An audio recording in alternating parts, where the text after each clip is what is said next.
ప్రెగ్నెన్సీలో చాలామందికి మోషన్ ఫ్రీగా అవ్వకుండా కాన్‌స్టిపేషన్ ప్రాబ్లమ్ అనేది చాలామంది చూస్తుంటాము. సో, వీటికి ఎందువల్ల వస్తుంది? ఎలాంటి జాగ్రత్తలు తీసుకోవాలి అనేది చెప్తాం. కొంతమందికేంటంటే ఆల్రెడీ ప్రీవియస్‌గానే వాళ్ళకి కొంచెం మోషన్ ఫ్రీగా అవ్వకపోవడం ఇట్లాంటివి ఉంటాయి. వాళ్ళు ఏంటంటే రెగ్యులర్‌గా హెల్తీ డైట్ అనేది ఫాలో అవ్వడం. ఆల్రెడీ ముందు ఏమైనా హెమరాయిడ్స్ ఇలాంటి ప్రాబ్లమ్స్ ఉంటే ఒక్కసారి సర్జన్‌ని కన్సల్ట్ అవ్వడం ఇలాంటివి చేయాలి.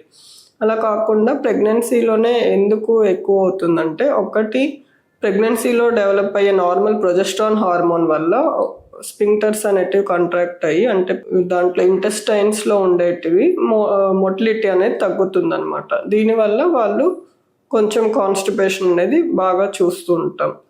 నెక్స్ట్ వచ్చేసి నెలలు గడిచే కొద్దికి 7, 8 మంత్స్ అయ్యే కొద్దికి ఆ యూట్రస్ యొక్క దాని సైజ్ వల్ల లోపల పేగులు కొంచెం బ్లాక్ అవుతాయి. దీనివల్ల కూడా చూస్తుంటాం. నెక్స్ట్ నార్మల్‌గా ప్రెగ్నెన్సీలో ఐరన్ సప్లిమెంట్స్ అనేటివి ఇస్తాం. ఐరన్ వల్ల కూడా కొంచెం కాన్‌స్టిపేషన్ రిస్క్ అనేది ఉంటుంది. సో, ఈ ప్రెగ్నెంట్ వాళ్ళలో మోషన్ ఫ్రీగా అవ్వకపోవడం అనేది చాలా కామన్ అనమాట.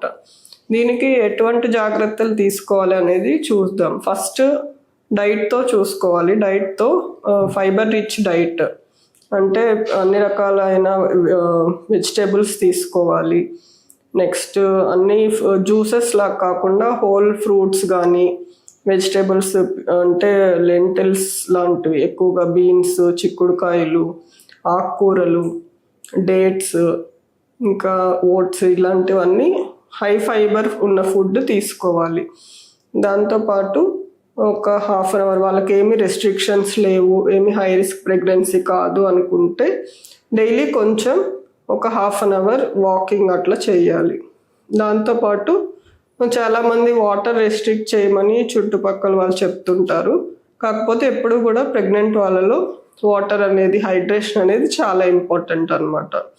సో, అడెక్వేట్ వాటర్ తీసుకోవాలి. వీటన్నిటితో కూడా, అంటే డైట్, ఎక్సర్సైజ్ వీటితో కుదరట్లేదు అంటే అప్పుడు డాక్టర్ని కన్సల్ట్ అయితే కనుక డెఫినెట్గా కొన్ని స్టూల్ సాఫ్ట్నర్స్, సిరప్స్ కానీ అట్లాంటివి ఇస్తామన్నమాట. మీరే ఇంట్లో కూర్చొని బాధపడి అది నార్మలే అనుకోకుండా కంపల్సరీగా ఎక్కువగా సివియర్గా ఉంటే కనుక డాక్టర్ని కన్సల్ట్ అవ్వడం చాలా బెటర్ అనమాట.